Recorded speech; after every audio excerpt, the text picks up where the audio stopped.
Hi guys, welcome back to my channel. My name is Lisa Alvarado, and today I'm going to be talking to you about 5 things that you should do before you get in a relationship. So basically 5 things that you should do before you approach me. Okay. I feel like a lot of people do not take the necessary steps before they start talking to somebody, they're getting involved. Maybe they were not even planning it, it's just kind of something that happens. But you still got to take in consideration that you are kind of like set up to start something. Okay. So I have for number one, healing. So healing and forgiveness are very big, and this goes to any past trauma that you may have, any past relationship, or even losing a loved one. We kind of carry this baggage into the new person that we are talking to or the new relationship, and we have those unworked issues within ourselves that we kind of like bring um, into the new relationship. So a lot of like mistrust, assumptions and miscommunication happen. We are not healed about the hurt that we have in our heart, and we kind of expect that person to kind of fill the void, and that's not really how things work. You should be completely at least healed, or at least actively working on those things. Being aware of the things that you have to work on, and at least you can verbalize that, hey, this is the stuff that I am working on. I do not expect you to work on those things for me. These are my own issues, but it's happening. I'm working through it. This is, at least I am letting you know, this is what I am working on right now. So healing and forgiveness of past friends, backstabbing, lies, or anything like that, because we tend to blame the new person of things that we are not even it's not our fault. you know I had nothing to do with that, and it is not my job to fix that for you. I fix my own garbage. I try to come into the relationship 100% secure, 100%, healed, or at least actively working on it, so that way you know that I am bringing, or I'm coming into this relationship, you know just completely, open, and completely just okay with myself and where I stand and my feelings and my beliefs. So number one is very important: healing and forgiveness. Okay. All right, number two, I got financial stability. Financial stability varies. I'm not saying that you have to be like rich. I'm just saying you can take care of yourself. You can, pay for your own apartment or have your car or anything like that. Things that when you get in a relationship and merge, you're not left out in the cold if something does go wrong. You don't have to feel like you're with a person because they pay for everything, or I don't have the things that I would want if I'm not with that person, or vice versa. you know I don't want to feel like you're only with me because I am able to afford things for you. So it goes hand in hand. You don't want to put that pressure on a person that you're only with them because of money, or vice versa, you're only with them because you just don't have enough to afford for yourself. So being financially stable, at least, have a home, have your car, have your, you're paying your debts, actively working on things like that. Obviously, we're not gonna be perfect. I'm really bad at saving money. I can make it, but I'm really bad at saving it. So that's something that I am working on, but I am aware of, and I can verbalize the fact that I am not good at. So maybe I could, just find some help on it, or just practice on it. But at least I am aware of it. Okay, so financial stability. You don't want to ever feel like you're not financially stable in a relationship. You don't ever want to feel like you're stuck there because, if it break up, then you have nowhere to go. So let's not do that. Okay, so number two, financial stability. Okay, I got number three. Set up healthy goals and healthy habits. This goes like I always type of video for me, but I feel like when you get into the honeymoon stage and you start getting so like acquainted with your person, and you're kind of just in the lovey-dovey, you're gonna forget about yourself and the things that you've been working on. So just make sure that you set up healthy habits, healthy goals that you're trying to reach, on a daily basis, on a weekly basis, so that way you don't feel like, oh my god, my life kind of like merged with this other person, and I am so consumed over what they're doing, or why they're not here with me, or spending more time. I am a busy person. I got goals that I'm trying to reach to. So I need my alone time. I need the time for me to work on myself. Obviously, working on things that are gonna be just for you. you know. So, setting up all that thing, even if it's just like working out or getting pampered or just going shopping or, actually working on a side business or a hobby. It could be any of those things, but just make sure that you always give thanks for yourself on the goals that you had, and don't forget them once you get in a relationship, because then you start blaming, the blame game. I got with you, and then I kind of like stop focusing on myself, but that's not my fault. That's not my fault. You should have always focused on yourself. I was focusing on me. Or it could be the other way around. You could see your partner that's just kind of like all on you all the time, and it's kind of like, don't you have other things that you aspire to do besides just this relationship? And kind of like issues and questions start thinking like that. A lot of codependency starts happening, and we don't want codependency in this relationship. We don't want it. We don't want it. But we forget the intentions that we have in our life and the things that we just kind of like make us happy just because we feel like this person is just the end of it, you know. But number 3 is set up healthy goals and healthy habits. Okay. Number 4, very important one. It goes to any relationship. It's a friendship. It's a partnership. Communication. Transparency and honesty goes a long way. Um, I think people don't really just have clear communication about the things that they want, what kind of relationship they want, what do they see themselves in the future.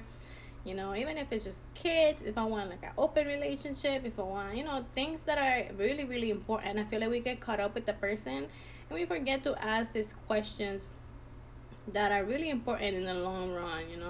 Then after you guys are talking for, a long time, it comes up in a conversation and you're like, wow, you feel like you just got slapped in the face because you didn't think this was not the same thing that you thought that was happening. But it was because you guys lacked communication, you guys lacked, asking the hard questions and just understanding each other, like communicating clearly, like this is what I want, this is what I expect. I am honest with you, I am transparent, you can see me, you can see what I feel for you, and I am actively actually giving you that in the actions, not just the words. So you can see, my actions match what I am telling you. So communication, this goes even when you're starting a relationship. It's a lot of give and take. I communicate with you, you communicate with me. It doesn't always have to feel like one person is reaching out more than the other person. Because even if you get like each other, it's just gonna give us a sense of somebody's cup is gonna be empty, basically. Somebody is gonna not receive what they are giving. Someone is always gonna give more at the end if you don't communicate correctly.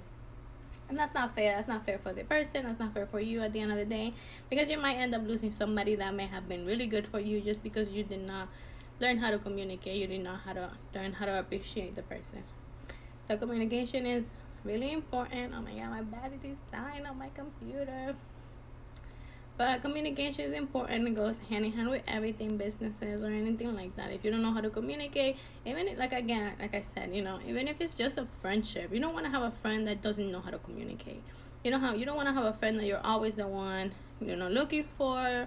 They don't know how to reach out. They don't know how to even get together. Like it's always a mess. Like you want somebody that is transparent, that you can trust, and that you can, that you feel okay talking to, because some people are messed up, man. Some people are, you don't want to start assuming, okay, well, he acts like maybe he likes me or he acts this way, but, okay, but are they really showing that and really saying that? You don't want to be the one assuming. So that cuts out any assumptions for anybody. Like, you don't want to assume in a relationship. Don't assume. It should be either clear or it's not clear, Don't ever assume, because then you end up losing. You end up being the person that, oh, well, I never said that. I never intended for it to be that way.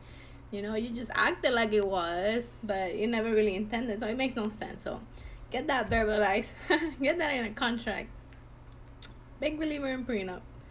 And number 5, I have learned the love language. So obviously we know that there's 5 love languages.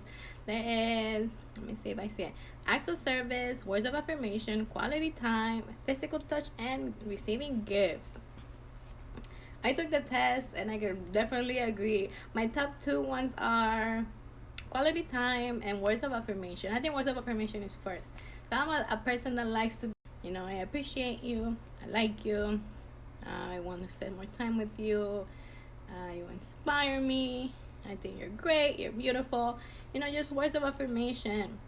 Could be like a little text message or anything like that. But that's the way that I like to receive love.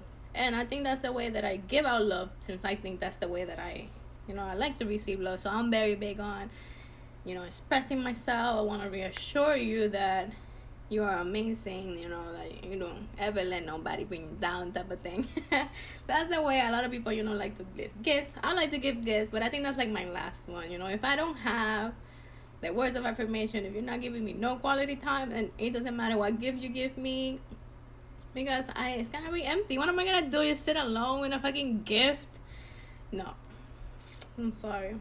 So learning the love language of your partner, learning the love words of yourself as well. Like, you cannot expect your partner to love you correctly if you don't even know how you like to be loved. Do you like I don't know, do you like quality time? Do you like people doing nice things for you? So acts of service, which is kind of like, you carry my bags, you open my door, things like that, that show me, oh my God, you really do care for me. Is that the way that you like to be loved? Let me know, or at least show me that that's the way that you like to be loved, and I will love you like that. And vice versa. You want to know, okay, I know that I like, words of affirmation, and I know that you like physical touch. I'm not big on physical touch, but since that's the way that you receive love, I am willing to, open myself up and give you that physical touch, and that or that word of affirmation, and just do more acts of service for you, because I know that's how you appreciate it. I know that's how you can say, oh, this is real love. I think there's a post I just seen recently that said, just because you love me doesn't mean that I feel loved by you.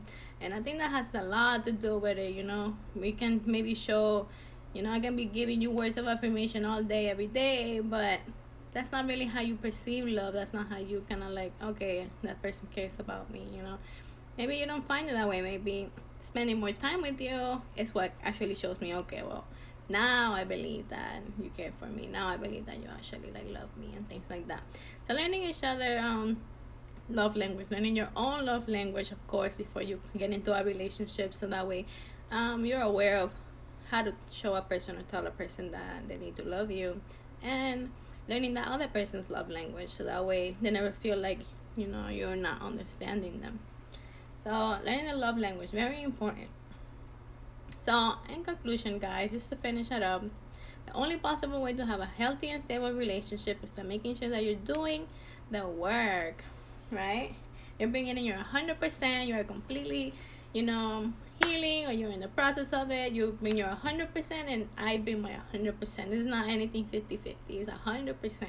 You're 100% complete, self, and then we're merging into becoming this one partnership. You're not really becoming, I feel like, one person. Maybe you could be like one soul, but you're still just a partnership. You're still an individual at the end of the day. That person is still an individual with their own needs and their own wants and their own goals. So just making sure that at least I have my half, or I have my wholeness good on and worked on, and then you're working on your wholeness, and you're bringing into me, so that way we can only focus on what's us in the future. We don't have to care about anything that happened in the past.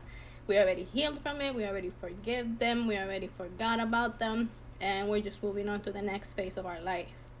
Okay, so guys, five things to do before you get in a relationship. This is obviously not gonna work for everybody, but I'm pretty sure it would. So we have, again, forgiveness and healing for number 1, financial stability. Number 2, set up goals and healthy habits for number 3. Number 4 is good communication, even though communication should be first always, but I'm just kind of like slid that in there, communicate. Really that simple. And number 5, learn each other's love languages, so that you know how to love them properly and how to be loved properly. Okay, thank you guys for tuning in. Please like, share, and subscribe, and leave a comment below if you have any questions or concerns. Thank you so much. Have a good day.